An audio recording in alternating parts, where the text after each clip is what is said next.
Tinanggal ko ang sarili kong anak sa aking huling habilin. Oo, tama po ang narinig ninyo. Ang kaisa-isa kong anak, ang dugo't laman ko, si Angela, wala na siyang mamanahin sa akin. Kahit isang sentimo, ang lahat ng aking pinaghirapan sa loob ng halos 50 taon.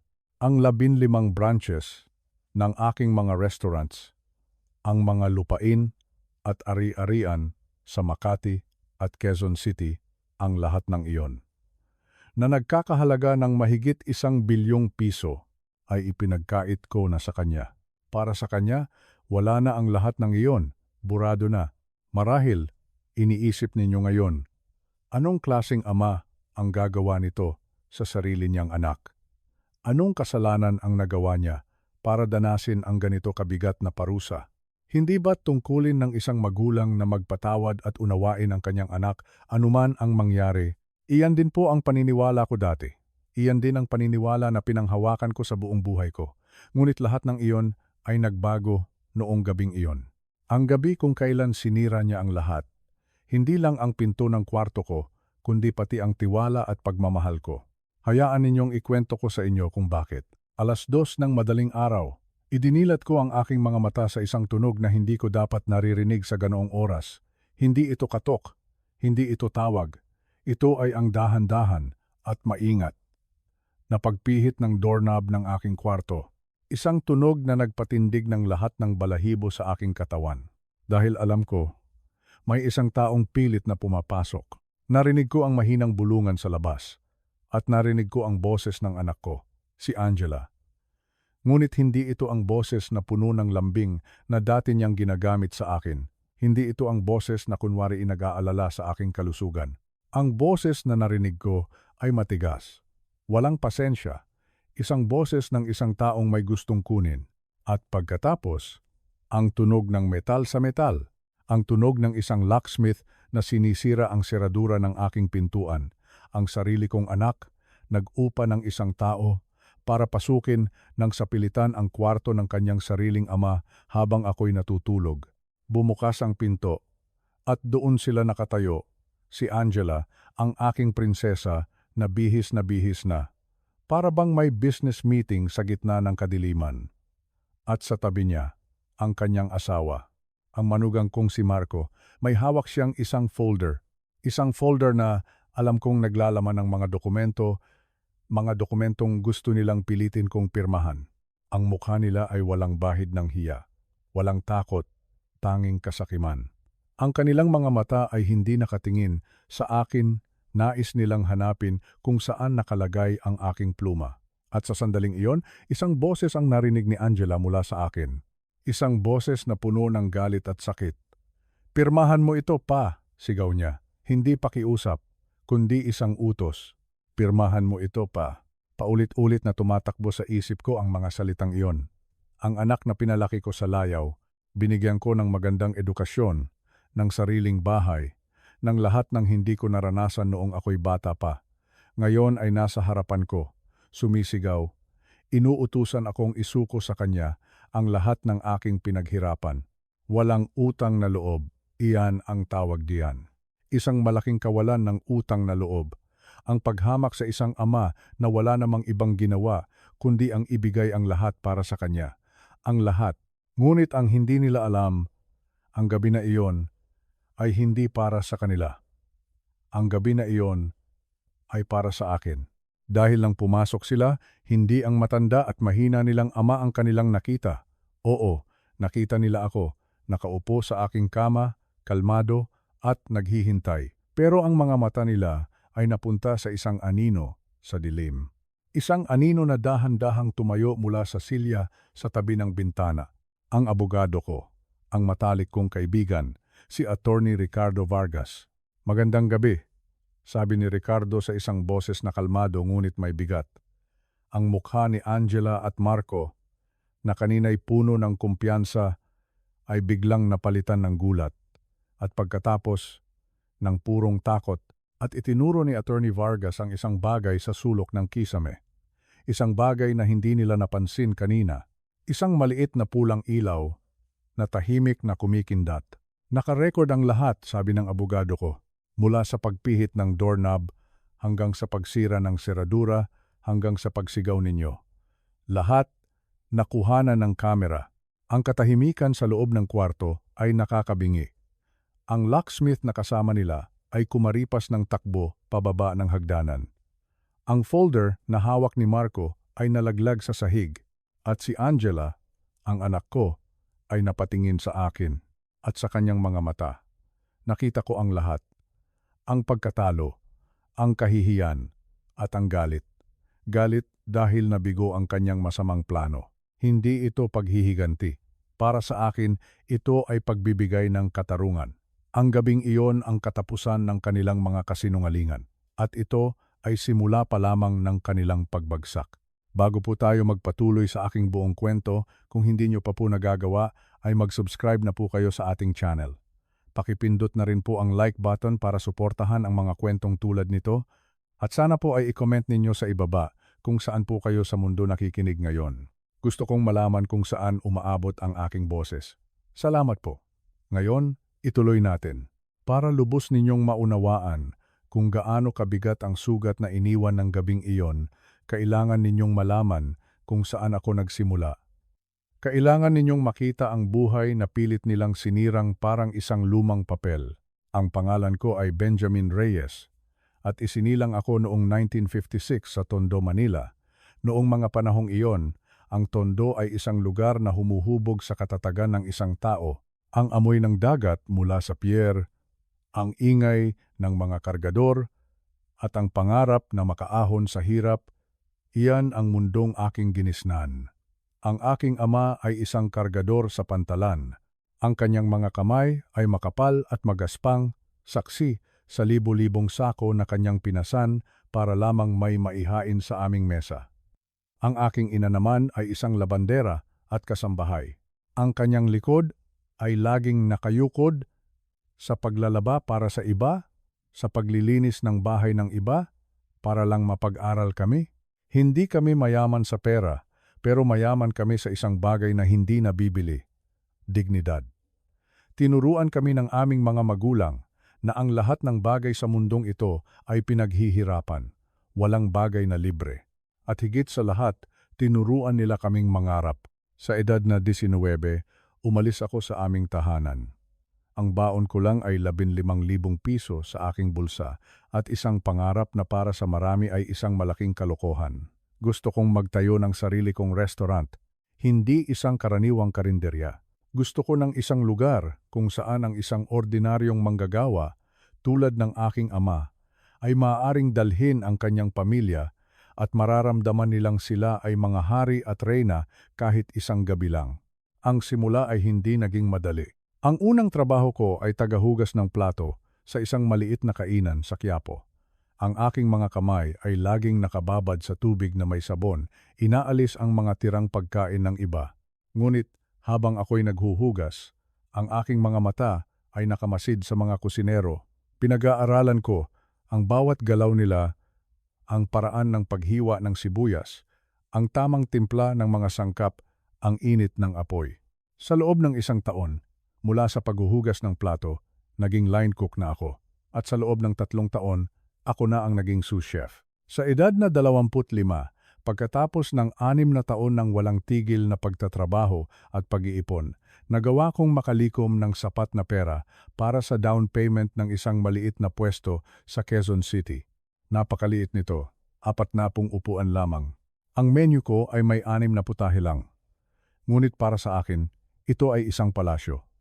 Pinangalanan ko itong Reyes Filipino Kitchen. Ako ang lahat. Ako ang kusinero, ang tagalinis, ang serbidor, at ang gumagawa ng libro de kwenta. 19 na oras akong nagtatrabaho bawat araw. Ang tulugan ko ay isang lumang katre sa likod ng maliit na opisina. Ang kinakain ko ay ang mga pagkaing nasusunog o sumosobra. Inuna kong bayaran ang aking mga supplier bago ang aking sarili. Mahirap, sobrang hirap. May mga gabi na gusto ko nang sumuko. Ngunit sa tuwing naiisip ko ang mga kalyo sa kamay ng aking ama at ang pagod sa mukha ng aking ina, nagkakaroon ako ng panibagong lakas. At dahan-dahan, ang sakripisyo ay nagbunga. Sa edad na 30, mayroon na akong 2 branch, Sa edad na 40, 8 na. At pagsapit ko ng 50, ako na ang tinagurian ng mga pahayagan na hari ng lutuing Pilipino. 15 restaurants sa buong Luzon, 2 sa Cebu at 1 sa Davao. 700 empleyado na umaasa sa akin. At mahigit 1 bilyong piso na taunang kita. Hindi masama para sa isang anak ng kargador na halos hindi nakatapos ng high school. Ngunit ang pinakamalaking tagumpay ko ay hindi ang mga restaurant. Ito ay ang aking pamilya.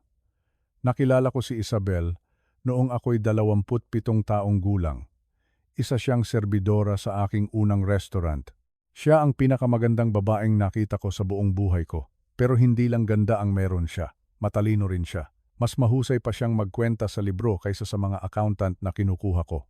Siya ang naging ilaw ng aking tahanan, ang aking partner sa lahat ng bagay. Sa bawat bagong restaurant na aking binubuksan, siya ang aking kasama. Siya ang aking inspirasyon. At ibinigay niya sa akin ang pinakamahalagang regalo sa lahat, ang aming kaisa-isang anak, si Angela. Sa loob ng 30 taon, si Isabel ang aking mundo. Magkasama naming pinalaki si Angela. Ibinigay namin sa kanya ang lahat. Ang lahat ng bagay na hindi namin naranasan. Nag-aral siya sa mga pribadong eskwelahan. Nagbakasyon kami sa Europa. Binilhan ko siya ng sarili niyang condo unit nang siya ay makapagtapos nang hindi na niya kailangang mangutang. Akala ko, sa pagbibigay ko sa kanya ng lahat, binibigyan ko siya ng magandang kinabukasan. Ngayon ko lang napagtanto. Baka mali pala ako. Baka sa pagbibigay ko sa kanya ng lahat, pinalaki ko siyang isang tao na naniniwalang karapatan niyang makuha ang lahat nang hindi pinaghihirapan. Ang pundasyon ng aking buhay ay binuo mula sa pawis, dugo at sakripisyo. At ang pundasyong iyon, ang mismong pundasyon na nagbigay sa kanya ng magandang buhay, ang siyang gusto niyang wasakin. 5 taon na ang nakalipas mula nang pumanaw si Isabel. Ang kanser sa lapay ay mabilis at walang awa. 4 na buwan lang. 4 na buwan mula nang masuri siya hanggang sa kinuha na siya sa akin. Nang mawala si Isabel, parang may isang haligi sa aming tahanan ang gumuho. At sa pagguhong iyon, lumabas ang mga bitak na hindi ko nakita noon. O marahil, nandyan na pala ang mga bitak na iyon noon pa man, pero tinatakpan lamang ng pagmamahal ni Isabel. Ang kanyang pagkawala ang nag-iwan sa akin na mag-isa at vulnerable. At doon nagsimula ang lahat. Noong una, ang mga tanong ni Angela ay tila normal lamang. Mga tanong ng isang anak na nag-aalala sa kanyang ama. Pa, kamusta na po kayo? Pa, umiinom po ba kayo ng gamot sa tamang oras? Ngunit unti-unti, ang mga tanong ay nag-iba ng tono. Nagkaroon ito ng ibang direksyon. Nagsimula siyang magtanong tungkol sa mga negosyo, tungkol sa mga ari-arian. Pa, kailangan niyo na pong ayusin ang inyong estate plan, sabi niya isang araw habang nagkakape kami, para po yan sa proteksyon ng pamilya. Noong una, hindi ko iyon pinansin. Natural lang naman para sa isang anak na isipin ang kanyang mana. Ngunit ang mga tanong ay naging mas madalas at mas mapilit. Dito na pumasok sa eksena ang kanyang asawa, si Marco Lim. Isa siyang abogado ng real estate. Matalino, magaling magsalita, at laging nakasuot ng mga mamahaling damit na mas mahal pa yata sa kinikita ng tatay ko sa isang buwan. Mula pa noong una, hindi ko na siya gusto. May lamig sa likod ng kanyang mga mamahaling salamin. May kalkulasyon sa bawat ngiti niya. Ngunit dahil mahal siya ng aking anak, at dahil sinabi ni Isabel na bigyan ko siya ng pagkakataon, tinanggap ko siya sa pamilya, isa sa mga pinakamalaking pagkakamali sa buhay ko. Si Marco ang laging may paliwanag sa bawat dokumentong inilalatag nila sa harapan ko. Tito Ben, para po ito sa tax purposes, sasabihin niya habang nakangiti. Kung ililipat na natin ang ilang properties sa pangalan ni Angela ngayon, makakatipid po tayo sa buwis sa hinaharap. Tito Ben, kailangan po namin ng power of attorney, sabi naman niya sa ibang pagkakataon. Para lang po ito in case of emergency. Paano po kung magkasakit kayo bigla? Para kami na po ang makakapag-asikaso ng lahat. In case of emergency? Anong emergency? Gusto kong itanong. Ang emergency ba ay kung sakaling makalimutan ko kung paano patakbuhin ang imperyong binuo ko gamit ang sarili kong mga kamay? Ang emergency ba ay kung sakaling tumanda ako at hindi na makapagdesisyon para sa sarili ko? Ako ay 68, hindi 98. 4 na beses sa isang linggo akong nagpupunta sa gym, 60 oras pa rin akong nagtatrabaho. Tanda ko pa ang bawat detalye ng bawat kontrata, bawat upa, bawat anibersaryo ng aking mga empleyado. Walang mali sa aking pag-iisip, ngunit patuloy sila sa pamimilit. Bawat pagbisita nila, may dala silang mga bagong papeles, mga pagbabago sa istruktura ng kumpanya, mga bagong beneficiary, mga rebisyon sa aking huling habilin. Lahat ay nakasulat sa lengguwaheng legal na sadyang ginawa para malito ang isang ordinaryong tao. At laging naroon si Marco, na may mapagkumbabang ngiti para ipaliwanag ang lahat.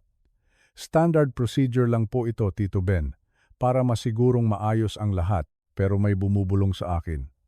Isang boses sa aking kaloob-looban, ang parehong boses na gumabay sa akin sa loob ng 40 taon sa mundo ng negosyo. Ang boses na nagsasabing, may mali, huwag kang pipirma. Ang anino ng kasakiman ay unti-unting lumalaki at nagsisimula na nitong takpan ang pagmamahal na akala ko ay naroon pa. Ang kanilang pag-aalala ay hindi para sa akin, kundi para sa aking pera. Ang kanilang mga ngiti ay hindi totoo. Ang kanilang mga yakap ay malamig at ang bawat piraso ng papel na inilalatag nila sa harapan ko ay parang isang hakbang papalapit sa isang bangin na sila mismo ang humukay para sa akin. Ang sakit. Ang sakit isipin na ang sarili mong anak, ang prinsesa na binuhat-buhat mo noong sanggol pa lamang, ay isa na ngayon sa mga taong kailangan mong pag-ingatan. Ang anino ay narito na. At alam ko, sa lalong madaling panahon, lalamunin na nito ang lahat ng liwanag. Ang kutob ng isang negosyante, lalo na ng isang nagsimula sa wala, ay isang napakalakas na sandata. Hindi ko ito binaliwala. Kung may isang bagay akong natutunan sa loob ng 40 taon, iyon ay ang magtiwala sa aking sarili. Kaya, sa kabila ng sakit na nararamdaman ko sa pagdududa sa sarili kong anak, gumawa ako ng isang hakbang. Isang hakbang na magbubunyag sa lahat ng kasinungalingan na kanilang itinatago, isang hakbang na wawasak sa aking puso. Ngunit magliligtas sa lahat ng aking pinaghirapan. Lihim akong kumilos. Hindi ko ipinaalam kahit kanino, lalo na kay Angela. Ang unang taong tinawagan ko ay si Paulo Martinez. Isa siyang forensic accountant, isang eksperto sa paghahanap ng mga itinatagong yaman at mga irregularidad sa pananalapi. Binigyan ko siya ng access sa lahat. Sa aking mga personal na bank account, sa mga libro ng aking mga kumpanya, sa mga titulo ng aking mga lupa. Hanapin mo ang lahat ng bagay na hindi tama, sabi ko sa kanya. Kahit ang pinakamaliit na detalye, ang pangalawang taong kinuha ko ay si Sandra Cruz. Isa siyang pribadong investigador, dating detective sa Philippine National Police, kaya alam niya ang pasikot-sikot ng kanyang trabaho. Ang misyon na ibinigay ko sa kanya ay simple, ngunit masakit para sa akin. Sundin mo ang aking anak at ang aking manugang, utos ko sa kanya. Alamin mo kung ano talaga ang kanilang mga ginagawa. Saan sila pumupunta? Sino ang kanilang mga kinakausap? Masakit. Sobrang sakit na kailangan kong ipaispiya ang sarili kong anak, pero alam kong kailangan kong malaman ang katotohanan. Ang mga sumunod na linggo ay puno ng paghihintay at pagkabalisa. Sa bawat pagtawag ni Angela sa telepono na may boses na puno ng pekeng pag-aalala, kinakailangan kong magpanggap, kinakailangan kong magkunwaring walang alam. Okay lang ako anak, sasabihin ko, medyo pagod lang sa trabaho. Bawat salita ay parang isang kasinungalingan na sumusugat sa aking lalamunan. At isang araw, dumating ang tawag na magbabago sa lahat. Si Paulo ang accountant. Mr. Reyes, sabi niya sa kabilang linya. Kailangan po nating mag-usap, personal. Nagkita kami sa isang lugar na malayo sa aking opisina. Inilatag niya sa mesa ang isang makapal na folder. At habang binubuklat niya ang bawat pahina, parang unti-unting dinudurog ang aking puso. Nalaman ni Paulo na sa loob ng nakaraang 2 taon, sistematikong pinepeke ni Marco ang aking pirma.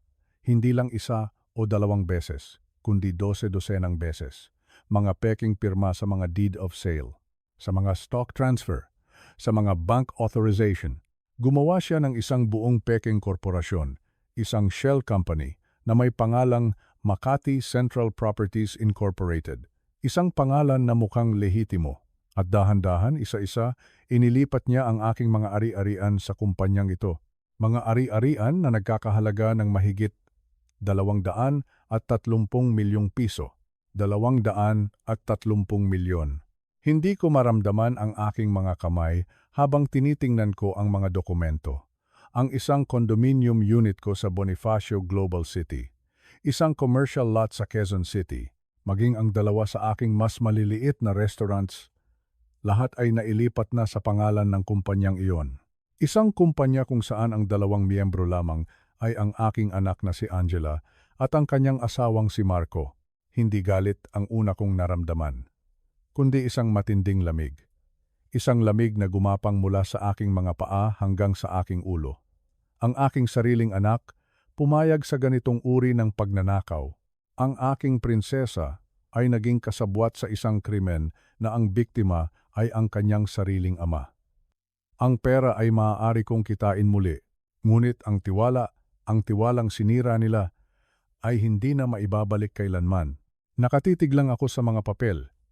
Sa bawat peking pirma na nakita ko, parang isang patak ng lason ang pumapasok sa aking sistema. Naramdaman ko ang pagod ng 40 taon ng pagsusumikap, ang pagod ng mga gabing walang tulog, ang pagod ng bawat sakripisyo, at lahat ng iyon, para lang pala manakawin ng mga taong pinagkatiwalaan ko ng lubos. Akala ko, iyon na ang pinakamasakit na parte, ang pagkawala ng pera. Akala ko, iyon na ang katapusan ng kanilang panloloko. Ngunit kinagabihan, tumawag naman si Sandra, ang investigador. "Tito Ben," sabi niya, at may kakaibang bigat sa kanyang boses. "May nalaman po ako, at sa tingin ko, mas masahol pa ito kaysa sa pera. Doon ko nalaman na ang pagnanakaw ng 230 milyong piso ay simula pa lamang pala ng kanilang plano. Kung ang nalaman ko mula sa accountant ay isang malakas na suntok sa aking sikmura, ang ibinunyag naman ng pribadong investigador ay isang patalim na direktang itinarak sa aking puso. Nagkita kami ni Sandra sa parehong tahimik na lugar. Ang kanyang mukha ay seryoso, walang emosyon. Bilang isang dating detective, sanay na siyang maghatid ng masasamang balita. Ngunit sa pagkakataong ito, nakita ko ang bahid ng awa sa kanyang mga mata. Inilapag niya sa mesa ang isang brown envelope. Sa loob nito ay mga litrato, mga kopya ng mga dokumento, at isang ulat na naglalaman ng isang plano na napakasuklam na hindi ko kailanman naisip na kayang gawin ng aking sariling anak. Sinundan ni Sandra si Marco sa isang law office sa Makati. Doon, nakita niyang nakipagkita ang aking manugang sa isang neurologist. Isang doktor na nagngangalang Stephen Villanueva. Isang doktor na hindi ko pa nakikita o nakakausap sa buong buhay ko. Ngunit sa mga litratong kuha ni Sandra, nakita ko si Marco na inaabutan ng isang makapal na sobre ang doktor na ito at ang kapalit ay isang dokumentong magiging susi sa kanilang huling plano. Isang medical affidavit. Binasa ko ang kopya ng affidavit. Ang mga salitang nakasulat doon ay parang lason na unti-unting pumatay sa aking kaluluwa. Nakasaad doon, sa ilalim ng sinumpaang salaysay ng isang lisensyadong doktor, na ako, si Benjamin Reyes, ay nagpapakita ng malinaw na mga senyales ng cognitive decline at dementia, paghina ng pag-iisip, pagiging ulyanin.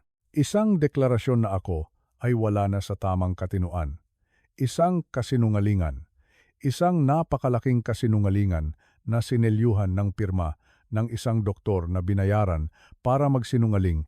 Doon ko naunawaan ang kabuuan ng kanilang plano. Ito ay hindi lang simpleng pagnanakaw. Ito ay mas malala pa. Ang kanilang plano ay elegante sa kanyang kalupitan.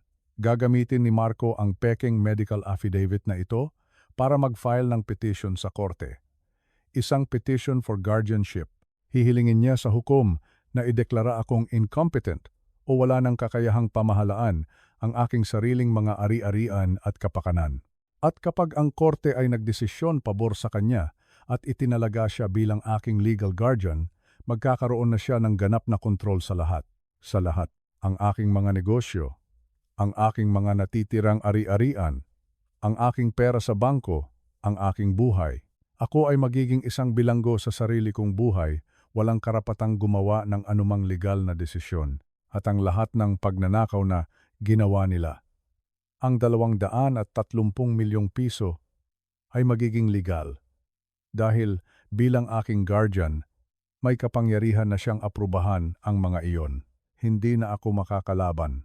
Ngunit hindi doon nagtatapos ang kanilang plano. Alam nilang magiging kahina-hinala kung bigla na lang nila akong ilalagay sa isang nursing home. Kaya, ayon sa investigasyon ni Sandra, nakahanap na sila ng isang lugar para sa akin, isang luxury assisted living facility sa Tagaytay, malayo sa Manila. Malayo sa aking mga kaibigan, sa aking mga empleyado, sa lahat ng taong nakakakilala sa akin. Isang magandang kulungan, kung saan maaari nila akong itago, habang unti-unti nilang ginigiba at ibinebenta ang lahat ng aking pinaghirapan. Habang binabasa ko ang ulat, hindi ako umiyak, hindi ako sumigaw. Ang naramdaman ko ay isang bagay na mas malalim pa sa galit. Isang bagay na mas malamig pa sa yelo. Naramdaman ko ang isang uri ng kalinawan. Isang masakit na kalinawan. Ang aking anak ay hindi lang pala isang magnanakaw. Handa siyang burahin ang aking pagkatao. Handa siyang ideklarang baliw ang kanyang ama. Handa siyang ikulong ako para lamang makuha ang pera na hindi naman niya pinaghirapan. Sa sandaling iyon, ang lahat ng pagmamahal na natitira sa aking puso para sa kanya ay parang nag-abo. Ang natira na lamang ay isang matigas na desisyon. Ang desisyon na lumaban. Ang desisyon na hindi hahayaan ang sinuman, kahit pa ang sarili kong anak, na yurakan ang aking dignidad at kunin ang buhay na binuo ko mula sa wala. Ang plano nila ay karumal-dumal. Ngunit hindi nila alam na ang matandang lalaki na gusto nilang ideklarang ulyanin ay mas matalino pa kaysa sa kanila. Hindi ako iiyak. Hindi ako magagalit. Kailangan kong maging matalino. Kailangan kong lumaban. At ang unang tawag na aking ginawa ay sa aking abogado. Ang laban ay nagsimula na. Ang kaalaman sa buong katotohanan ay parang isang matalim na kutsilyo. Maaari ka nitong sugatan at patayin, o maaari mo itong gamitin bilang sandata para protektahan ang iyong sarili. Sa sandaling iyon, matapos kong malaman ang kanilang karumal-dumal na plano, pinili ko ang pangalawa. Ang unang bugso ng sakit at pighati ay napalitan ng isang kakaibang lamig. Isang lamig na nagpatalas sa aking isipan. Ang matandang lalaki na gusto nilang gawing inutil ay nawala. Ang pumalit ay si Benjamin Reyes, ang negosyanteng nagsimula sa wala. Ang taong natutong lumaban sa lahat ng pagsubok ng buhay. At ang laban na ito ang pinakamahalaga sa lahat. Kinabukasan, ang unang taong tinawagan ko ay ang aking abogado at matalik na kaibigan, si Attorney Ricardo Vargas. Nagkita kami sa kanyang opisina sa Makati. Sa edad na 70, si Ricardo ay matalas pa rin mag-isip, marahil ay mas matalas pa sa isang bagong labaha. 20 taon na siyang aking abogado. Nasaksihan niya ang paglago ng aking mga negosyo, ang bawat kontratang aking pinirmahan, ang bawat lupaing aking binili. Higit sa lahat, kilala niya ako. Alam niyang hindi ako ulyanin. Inilatag ko sa kanyang mesa ang lahat ng ebidensya. Ang ulat ng forensic accountant, ang mga litrato at ulat mula sa pribadong investigador. Ang kopya ng peking medical affidavit. Habang binabasa ni Ricardo ang bawat dokumento, ang kanyang mukha ay dahan-dahang nagbago. Mula sa pagiging kalmado, naging seryoso, at sa huli, nakita ko ang isang bagay na bihirang makita sa kanya, galit. Hindi ito ang galit ng isang abogado, kundi ang galit ng isang kaibigan. Matagal siyang hindi nagsalita. Tinitigan lang niya ang mga papel. Pagkatapos ay tumingin sa akin. Ben, sabi niya sa wakas, at may bigat sa kanyang boses. Ito ay masahol pa sa pagnanakaw. Ito ay isang pagtatangka na burahin ang iyong pagkatao. Tumango lang ako. Kung magtatagumpay sila sa guardianship petition na ito, pagpapatuloy niya. Kahit na peke ang ebidensya, aabutin tayo ng maraming taon sa korte para labanan ito. At habang lumalaban tayo, sila ang may kontrol sa lahat. Wala tayong maraming taon, Rick, sagot ko. Mayroon lang tayong ilang linggo. Ayon sa dokumento, binabalak nilang i-file ang petition sa susunod na buwan. Kung ganoon, sabi ni Ricardo. At nakita ko ang pagbabalik ng talas sa kanyang mga mata. Kailangan nating kumilos ng mabilis at kailangan nating maging mas matalino kaysa sa kanila. At doon, sa loob ng kanyang opisina, binuo namin ang aming ganting estratehiya. Isang plano na hindi lamang poprotekta sa akin, kundi magiging isang patibong para sa kanila. Ang unang hakbang ay ang pagtatayo ng pader. Isang pader na hindi nila kayang gibain. Inilipat ko ang lahat ng aking 15 restaurants sa isang irrevocable trust. Ito ay isang legal na instrumento na nangangahulugang ang mga negosyo ay pamamahalaan na ng isang board of trustees na kinabibilangan ni Ricardo, ng aking chief financial officer at 2 eksperto sa industriya ng restaurant. Kahit na ideklara pa nila akong incompetent, hindi nila magagalaw o maibebenta ang mga negosyo dahil hindi na ito direktang nakapangalan sa akin. Iyon ay para sa aking 700 empleyado, para sa kanilang mga pamilya. Hindi ko hahayaang masira ang kanilang mga buhay dahil sa kasakiman ng aking anak. Ang pangalawang hakbang ay ang pagprotekta sa aking mga personal na yaman. Ang bahay na tinirhan namin ni Isabel, ang mga lupain na binili ko mula sa aking mga unang kinita, inilipat ko ang mga ito sa isa pang trust, isang asset protection trust. Ang lahat ng papeles ay ginawa ng tama, na may mga independent appraisal at tamang dokumentasyon, hindi tulad ng mga pekeng papeles ni Marco. Ang pangatlong hakbang ay digital. Pinalitan ko ang lahat ng aking bank account. Nagbukas ako sa mga bagong bangko. Pinalitan ko ang lahat ng password. Nag-activate ako ng 2-factor authentication sa lahat ng bagay. Ginawa kong imposible para sa kanila na galawin ang kahit isang sentimo kahit na makuha pa nila ang aking social security number.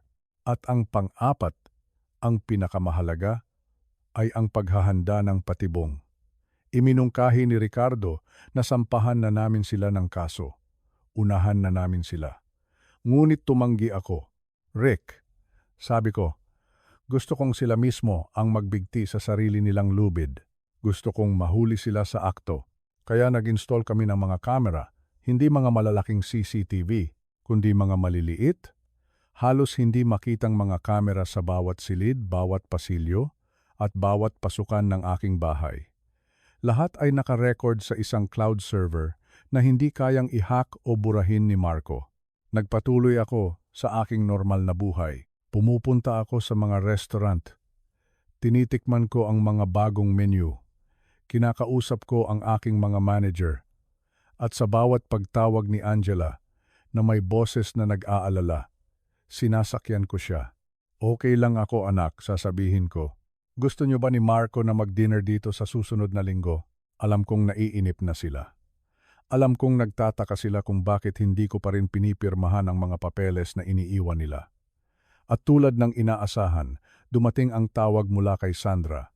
Nakita niya silang nakikipagkita sa isang locksmith sa Pasay. Tito Ben, sabi niya, may balak sila ngayong gabi o bukas? Rick, sabi ko sa telepono, pumunta ka na dito, ngayon na. Pagdating ni Ricardo, inilatag namin ang huling bahagi ng plano. Matutulog siya sa guest room. Ilalak ko ang pinto ng aking kwarto, isang bagay na hindi ko kailanman ginagawa. At maghihintay kami.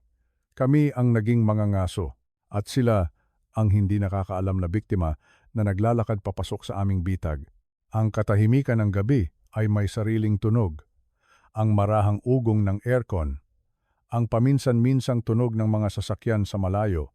Ngunit ng gabing iyon, may isang tunog na bumasag sa katahimikang iyon. Isang tunog na matagal ko nang hinihintay. Ang dahan-dahang pagpihit ng doorknob ng aking kwarto. Nakaupo ako sa aking kama, gising na gising. Ang aking puso ay kalmado. Ang aking isip ay malinaw. Hindi ito ang reaksyon ng isang taong natatakot. Ito ang reaksyon ng isang general na naghihintay sa pagsalakay ng kalaban sa isang lugar kung saan siya ay nakapaghanda. Sa labas ng pinto, narinig ko ang mahinang bulungan. Ang boses ni Angela, puno ng pagkainip. Ang boses ni Marco, nag-uutos. At pagkatapos, ang tunog na nagpakulo sa aking dugo, ang tunog ng mga kagamitan ng isang locksmith na kinakalikot ang seradura ng aking pintuan, ang pintuan ng aking silid-tulugan, ang aking santuaryo. Nang marinig ko ang pag-click ng kandado, Huminga ako ng malalim. Dahan-dahang bumukas ang pinto at doon sila nakatayo, sa dilim na bahagyang naiilawan ng ilaw mula sa pasilyo. Si Angela, na nakasuot ng isang itim na business suit, na parabang ang pagnanakaw ay isang formal na okasyon. Si Marco, na mayabang na may hawak na leather folder, at sa likod nila, ang isang kinakabahang binatilyo, ang locksmith, na hawak pa rin ang kanyang mga gamit. Ang kanilang mga mata ay hindi nakatingin sa akin. Hinahanap nila ang pluma at ang mesa sa tabi ng aking kama. Hinahanap nila ang matandang lalaki na inaasahan nilang mahihina at magugulatin. Ngunit ang kanilang mga mata ay napunta sa isang anino sa gilid ng silid. Isang anino na nakaupo sa isang silya, tahimik na nagmamasid. Dahan-dahang tumayo si Attorney Ricardo Vargas. Ang katahimikan ay nakabibingi. "Magandang gabi," sabi ni Ricardo. Ang kanyang boses ay kalmado, ngunit bawat salita ay may bigat. O dapat ba'y sabihin kong, "Magandang umaga." Nakita ko ang pagbabago sa mukha ni Angela. Mula sa pagiging agresibo, naging gulat. Si Marco ay natigilan. Ang folder ay halos malaglag mula sa kanyang mga kamay. At doon, itinuro ni Ricardo ang isang maliit na pulang ilaw sa sulok ng kisame. Isang ilaw na kanina pa tahimik na nagre-record ng lahat. Breaking and entering. Pag-upa ng isang tao para sirain ang security measure, pagpapatuloy ni Ricardo, at lahat ng iyan, by the way, ay nakarecord. Ang locksmith, nang marinig iyon, ay hindi na nag-isip. Tinalikuran niya sila at kumaripas ng takbo, na halos madapa pa sa hagdanan. Ang mukha ni Angela ay namutla na parang isang papel.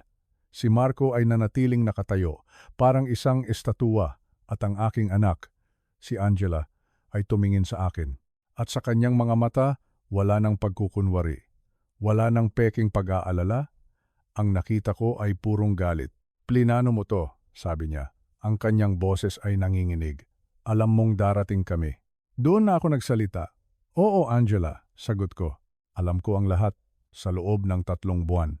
Ang bawat peking pirma, ang bawat peking power of attorney, ang bawat ari-arian na sinubukan ninyong ibenta ng patago. Sinubukan ni Marco na bawiin ang kanyang composure. "Tito Ben," sabi niya, gamit ang kanyang boses abogado, "ito ay isang hindi pagkakaunawaan. Ang mga dokumentong ito ay para protektahan ang iyong mga ari-arian." "Protektahan ang aking mga ari-arian?"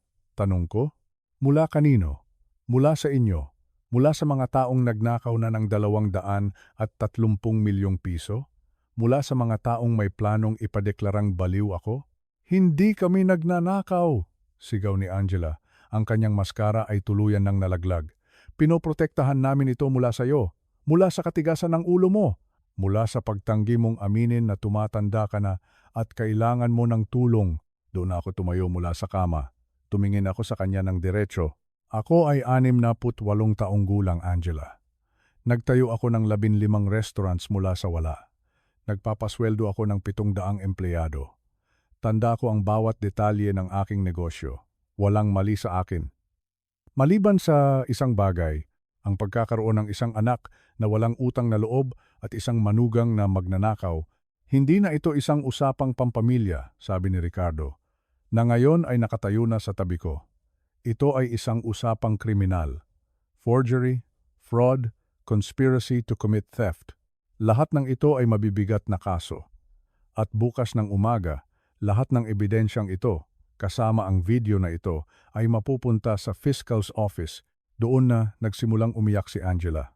"Pa, please," sabi niya. "Wag po. Masisira ang buhay namin. Maaring makulong si Marco." Tumingin ako sa kanya.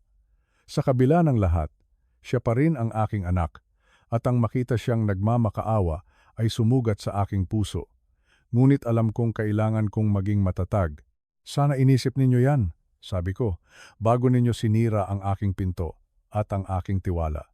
Umalis sila sa aking bahay ng gabing iyon na bigo at talunan. At habang pinagmamasdan ko silang papalayo, alam kong ang digmaan ay hindi pa tapos. Sa katunayan, ito ay nagsisimula pa lamang. Kinaumagahan, walang gaanong tulog, umupo kami ni Ricardo sa aking kusina, nagkakape habang sumisikat ang araw. Ang tensyon ng nakaraang gabi ay napalitan ng isang mabigat na katahimikan. "Okay ka lang ba, Ben?" tanong niya. Umiling ako. Hindi, sagot ko ng tapat. Pakiramdam ko na wala sa akin ang aking anak. Tumingin siya sa akin. Ben, sabi niya, matagal na siyang nawala sa iyo. Ngayon mo lang nakita ng malinaw. Tumawag na si Ricardo sa Fiscal's Office bago pa man kami dumating. Kaya't pagdating namin doon, handa na silang harapin kami. Inilatag namin ang lahat ng ebidensya sa mesa ng piskal. Ang mga ulat, ang mga pekeng dokumento, ang kopya ng medical affidavit, at ang USB na naglalaman ng video ng kanilang sapilitang pagpasok. Isang tingin pa lang sa aming mga ebidensya, alam na ng piskal na seryoso ang kasong ito. Agad silang nagbukas ng isang formal na investigasyon. Sa loob lamang ng isang araw, kumalat ang balita. Hindi ko alam kung paano, ngunit may nakakuha ng impormasyon. Ang aming pribadong trahedya ay naging isang pampublikong eskandalo. Kilalang restaurant owner, niloko ng sariling anak ng daan-daang milyon. Iyan ang headline sa isang online news site. Ang aking telepono ay hindi tumigil sa pag-ring. Mga tawag mula sa aking mga managers, nag-aalala sa kinabukasan ng kumpanya. Mga tawag mula sa mga kaibigan, nagugulat sa balita. At mga tawag mula sa mga reporter na gustong makuha ang aking panig. Naglabas ako ng isang maikli at formal na pahayag sa pamamagitan ni Ricardo. Sinabi namin na may natuklasang mga fraudulent activities at kami ay nakikipagtulungan sa mga autoridad. Tiniyak namin sa aming mga empleyado na ang operasyon ng mga restaurant ay hindi apektado at sa huling bahagi, idinagdag namin si Mr. Reyes ay nananatiling aktibo sa pamamahala ng kanyang mga negosyo at nasa buong pag-iisip sa kabila ng mga pagtatangka ng ilang partido na palabasin ang kasalungat. Maikli, profesional. Ngunit para sa mga nakakaalam, ito ay isang matinding sampal. Ang mga epekto ay mabilis. Sa loob ng 3 araw, ang law firm ni Marco ay naglabas ng pahayag na siya ay nasa administrative leave. Ang Integrated Bar of the Philippines ay nagbukas ng sarili nilang ethics investigation. Ang doktor na si Stephen Villanueva ay biglang nag-claim na hindi niya ako kailanman nasuri at ang kanyang pirma ay peke, isang duwag. Ngunit ang pinakamasakit na tawag na natanggap ko ay hindi mula sa isang reporter o isang abogado. Ito ay mula sa aking apo. Si Isabel, ang panganay ni Angela, 22 taong gulang. Lolo, sabi niya, ang kanyang boses ay basag sa pag-iyak. Ano po ang nangyayari? Totoo po ba ang mga balita? Bakit po iniimbestigahan si Mama? Ang bawat salita niya ay parang isang karayom sa aking puso. Paano ko ipapaliwanag sa kanya? Paano ko sasabihin sa isang apo na ang kanyang ina ay tinangka akong nakawan at ikulong? Apo, sabi ko, at sinubukan kong panatilihing kalmado ang aking boses. Sana nga ay isang pagkakamali lang ito. Pero ang iyong ina at ang iyong tito Marco ay gumawa ng mga bagay na mali, mga bagay na ilegal, at kailangan nilang harapin ang mga kahihinatnan. Pero, makukulong po ba si Mama? Tanong niya, at narinig ko ang takot sa kanyang boses. Lolo, please, tulungan niyo po siya. Huminga ako ng malalim. Isabel, naiintindihan ko. Pero minsan, ang mga taong mahal natin ay gumagawa ng mga masamang desisyon at hindi natin sila maaaring protektahan mula sa mga resulta ng kanilang mga ginawa. Tiniyak ko sa kanya na ang kanyang pag-aaral at ng kanyang kapatid na si Paolo ay sigurado na ang kanilang trust fund na itinayo ni Isabel ay hindi magagalaw, ngunit tungkol sa kanilang ina, wala akong maipapangako. Pagkatapos ng tawag na iyon, umupo ako sa aking study. Tinitigan ko ang mga litrato ni Angela noong bata pa siya. Ang kanyang unang araw sa kindergarten, ang kanyang graduation sa kolehiyo, ang kanyang kasal, nakangiti habang suot ang isang mamahaling bestida. Saan ako nagkamali? Ito ba ay kasalanan ko? Baka masyado akong naging abala sa pagpapalago ng negosyo. Baka masyado ko siyang binigyan ng lahat. Ang mga tanong na iyon ay walang sagot. Ngunit sa gitna ng lahat ng pagdududa, narinig ko ang boses ni Isabel sa aking isipan. Ang lagi niyang sinasabi sa akin kapag nahaharap ako sa isang mahirap na desisyon. Ben, kaya mo bang mabuhay kasama ang desisyon na iyan? Kaya mo bang tumingin sa salamin at masabing ginawa mo ang tama? At ang sagot? Gaano man kasakit, ay oo. dahil ang alternatibo ay mas masahol pa. Ang hayaan silang manalo. Ang hayaan silang yurakan ang aking dignidad. Hindi iyon katanggap-tanggap. Itutuloy ko ang laban na ito para sa akin, para kay Isabel, at para sa hustisya. Ang mga sumunod na buwan ay parang isang mabagal na parada ng mga legal na dokumento at mga pagdinig. Ang mga abogado ni Marco ay sinubukan ang lahat ng taktika para maantala ang kaso. Nag-file sila ng mga motion to dismiss. Iginigiit nilang illegal daw ang pagkakuha ng mga ebidensya. Ipinipilit nilang pumayag daw ako sa mga paglilipat ng ari-arian at nalilito lang daw ako ngayon. Ngunit lahat ng iyon ay walang nangyari. Ang forensic report ni Paulo ay hindi matitinag. Ang investigasyon ni Sandra ay masusi. At ang video nila na sumisira sa pinto ng aking kwarto ay isang ebidensyang hindi mapapasubalian. 2 linggo bago magsimula ang nakatakdang paglilitis, tumawag ang pangunahing abogado ni Marco kay Ricardo. Gusto nilang makipag-areglo, sabi ni Rick sa akin sa telepono. Isang plea deal. Ano ang alok nila? Tanong ko. Aakuin ni Marco ang kasalanan sa fraud. 3 taon ng probation, walang kulong. Ibabalik niya ang lahat ng ninakaw na assets. At isusuko niya ang kanyang lisensya bilang abogado. Ang kapalit ay hindi nakakasuhan si Angela kung tetestigo siya laban kay Marco. Ibinabagsak nila si Marco. Si Angela ay ililigtas nila sa pamamagitan ng pagsasakripisyo sa kanyang asawa. Matagal akong nag-isip. 3 taon ng probation. Parang napakagaang parusa para sa lahat ng kanilang ginawa. Para sa planong pagpapakulong sa akin. Ngunit si Angela, ang aking anak, kung tetestigo siya, kung aaminin niya ang lahat, baka mayroon pang pag-asa.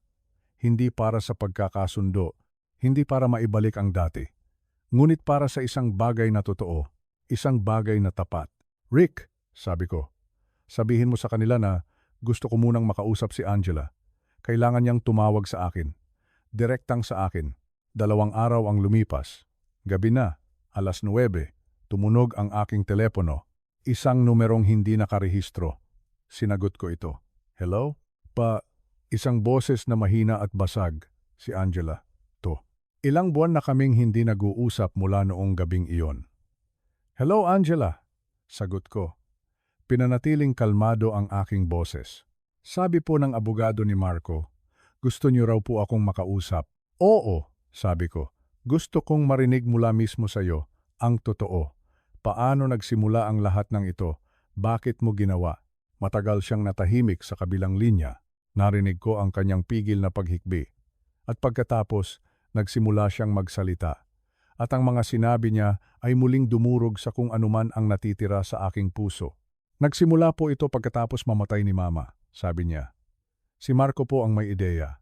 Sabi niya, tumatanda ka na raw po, na mas matalino kung unti-unti nang ililipat ang mga ari-arian sa amin para sa tax purposes. Ginawa niyang parang isang responsableng bagay ang lahat, na pinoprotektahan lang namin ang yaman ng pamilya. At naniwala ka? Tanong ko. Noong una po, oo.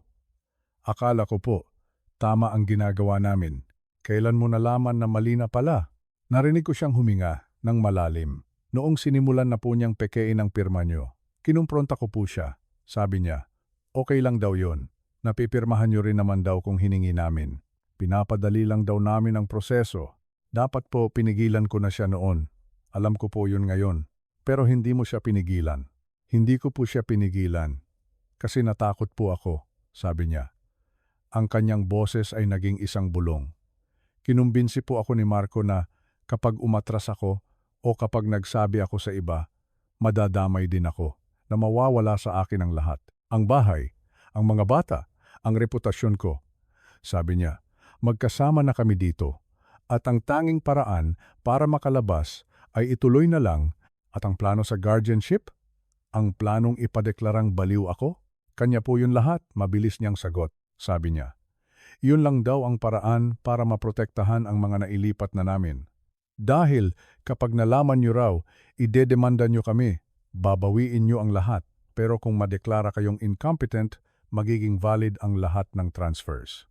Hindi na raw po kayo makakalaban. At okay lang sa'yo yon? Ang ikulong ako sa Tagaytay? Doon na siya tuluyang humagulgol. Pa, maniwala po kayo, hindi ko po ginusto yun. Si Marco po ang mapilit. Sabi niya, maganda naman daw po yung facility. Magiging komportable raw kayo. Pansamantala lang daw po yun. Naging mahina po ako pa, nagpamanipula po ako sa kanya. Huminga ako ng malalim. Ito na ang pinakamahalagang tanong. Angela, kailangan kong malaman. Tunay ba yung pagsisisi mo o nagsisisi ka lang dahil nahuli ka?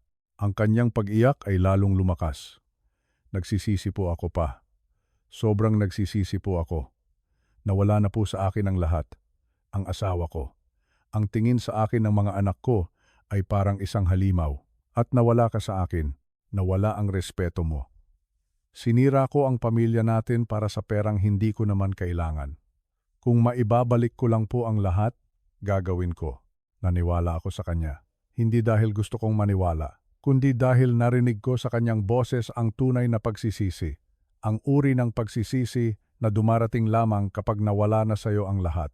Angela, sabi ko, kung tetestigo ka ng totoo laban kay Marco, kung ibabalik ninyo ang lahat at aaminin mo ang iyong pagkakamali, hihilingin ko sa piskal na ibasura ang kaso laban sa iyo. Talaga po pa, pero may kondisyon, pagpapatuloy ko. Kailangan mong putulin ang lahat ng ugnayan kay Marco. Mag-file ka ng divorce.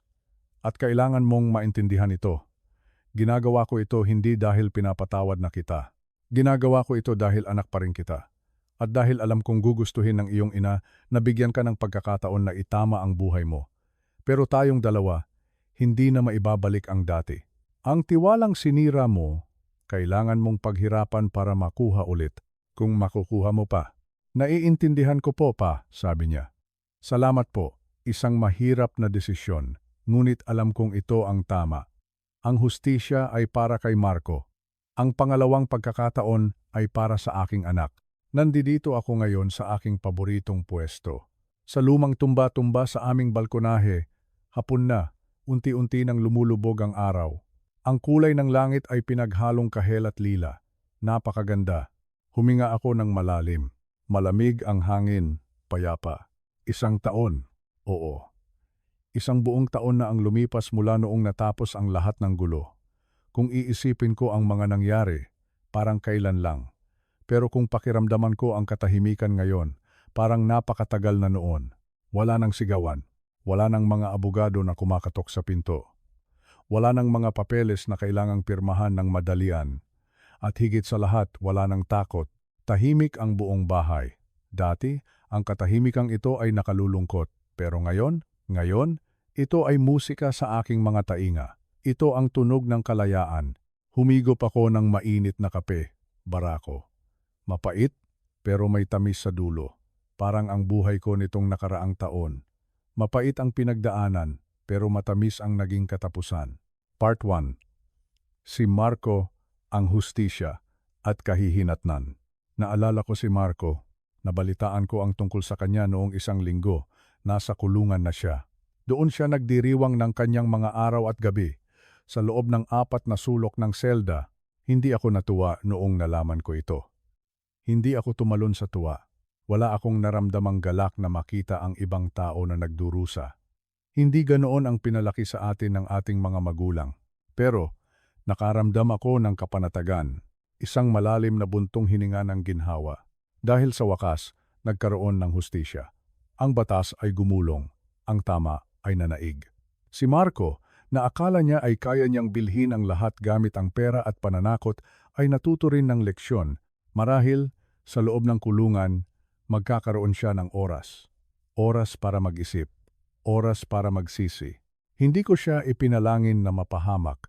Ipinagdasal ko lang na sana ay tumigil na siya sa panloloko sa mga katulad nating matatanda. At dininig ng Diyos ang dasal na iyon. Wala na siyang magagawa ngayon. Ang mga milyong pisong ninakaw niya, wala na iyong halaga sa kanya doon. Ang impluensya niya, wala na rin. Pantay-pantay na sila ng ibang preso doon. Part 2. Si Angela, ang sugat ng isang ama, at si Angela, ang aking anak. Si Angela, malaya siya. Hindi siya nakulong tulad ni Marco. Pero minsan, naiisip ko, baka may sarili rin siyang kulungan. Ang kulungan ng konsensya. Tumawag siya kahapon, linggo noon. Tumunog ang telepono. Nakita ko ang pangalan niya. Kinabahan ako ng kaunti, pero sinagot ko pa rin. "Hello, Tay," sabi niya. Ang boses niya ay formal, malamig. Walang init ng pagmamahal na hinahanap ng isang ama. Parang nakikipag-usap lang siya sa isang kakilala o sa isang taong may utang sa kanya. "Kumusta ka, Angela?" tanong ko. "Mabuti naman po. May ipapadala akong gamot diyan bukas," sagot niya.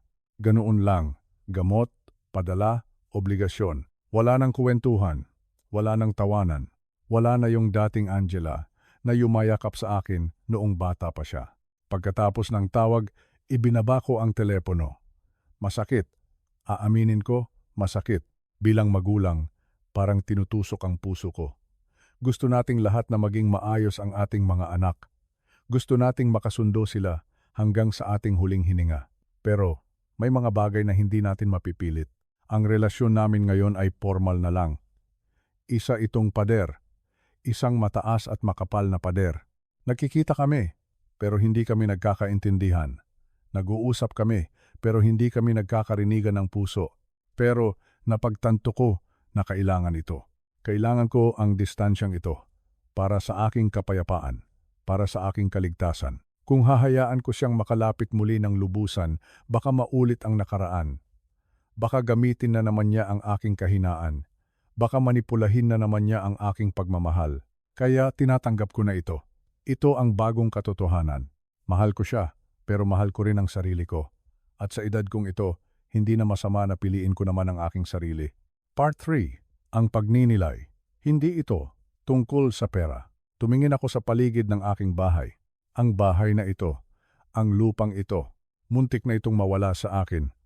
Muntik na nilang makuha ang lahat. Noong nagsimula ang laban na ito, akala ng lahat ay tungkol ito sa pera. Pera, pera, pera. Iyan ang laging usapan. Ilang milyon daw ang halaga ng lupa. Ilang milyon ang laman ng bangko. Ilang milyon ang mamanahin. Sa Pilipinas, kapag may lupa ka o may kaunting ipon, lalapit ang mga kamag-anak, lalapit ang mga kaibigan. Tinitingnan nila tayo na parang alkansya na malapit ng mabasag. Pero habang nakaupo ako dito ngayon, napagtanto ko ang isang mahalagang bagay. Hindi ito tungkol sa pera. Hindi ito tungkol sa halaga ng piso. Hindi ito tungkol sa yaman. Kung tutuusin, ilang taon na lang ba ang itatagal ko sa mundo? Hindi ko naman madadala ang titulong lupa sa langit. Hindi ko madadala ang passbook ko sa kabilang buhay. Kaya bakit ako lumaban? Bakit hindi ako sumuko noong pinipilit nila akong pumirma? Bakit nagmatigas ako kahit na ako'y matanda na at mahina? Lumaban ako dahil sa isang salita, dignidad. Dignidad. Iyan ang tunay na yaman na hindi pwedeng nakawin ng kahit sino. Ang dignidad ay ang karapatan kong sabihing hindi. Ang dignidad ay ang karapatan kong magdesisyon para sa sarili kong buhay hanggang sa huling sandali. Ang dignidad ay ang pagpapakita sa kanila na kahit matanda na ako, tao pa rin ako, may isip pa rin ako, may damdamin pa rin ako. Hindi ako isang sirang gamit na pwede nilang itapon sa isang tabi. Hindi ako bata na pwede nilang utus-utusan. Ako si Benjamin. Ako ang ama ng tahanang ito at karapatan kong igalang, respeto. Isa pa iyang salita na napakahalaga, respeto sa sarili. Nawala ang respeto ni Angela sa akin noong tingin niya ay ulyanin na ako at madaling lukuin. Pero ang mas masakit, muntik nang mawala ang respeto ko sa sarili ko. Muntik na akong maniwala sa kanila. Muntik ko nang isipin na, matanda na nga ako, wala na akong silbi, ibibigay ko na lang ang lahat. Pero mali iyon. Maling-mali iyon. Ang respeto sa sarili ay kailangang ipaglaban. Kapag hinayaan nating tapakan tayo, para na rin nating sinabi na wala tayong halaga. Kaya lumaban ako. Hindi para sa lupa, kundi para patunayan sa sarili ko na kaya ko pang tumayo, na kaya ko pang ipagtanggol ang aking karapatan. Part 4. Ang mensahe sa mga kapwa nakatatanda. Mga kaibigan, kayo na nakikinig sa akin ngayon, alam kong marami sa inyo ang nakararamdam ng ganito. Marami sa inyo ang may mga anak na nagbago na ang ugali. Marami sa inyo ang may mga kamag-anak na nag-aabang na lang sa mana. Makinig kayo sa akin. Huwag kayong papayag na apihin kayo. Huwag kayong papayag na tratuhin kayo na parang wala ng halaga dahil lamang sa puti na ang inyong buhok at kulubot na ang inyong balat. Ang inyong mga sakripisyo noong kayo ay bata pa, iyon ang pundasyon ng pamilya. Ang inyong dugo at pawis ang nagpaaral sa kanila. Ang inyong pagmamahal ang bumuhay sa kanila. Kaya nararapat lang na suklian nila kayo ng paggalang. Hindi ng panloloko, hindi ng pang-aabuso.